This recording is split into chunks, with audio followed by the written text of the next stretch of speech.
ডাল বসিয়ে দিলাম।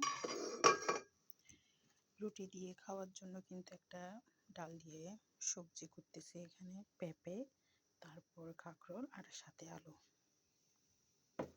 আমি ডালের মধ্যে সামান্য পরিমাণে হলুদ অ্যাড করে দিলাম আর অল্প পরিমাণে মরিচের গুঁড়া অ্যাড করব। এখন আমি সবজিটা দিয়ে দিচ্ছি।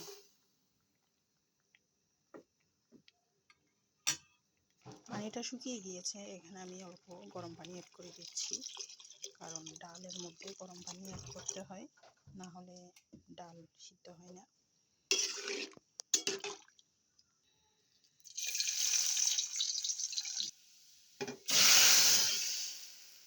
এখন আমি ধনে পাতা দিয়ে দিচ্ছি। এই যে রুটি দিয়ে খাওয়ার জন্য সবজিটা কিন্তু ডাল দিয়ে সবজিটা আমার রান্না কমপ্লিট। এখন নামিয়ে নেব, রুটি বানাতে হবে এবার।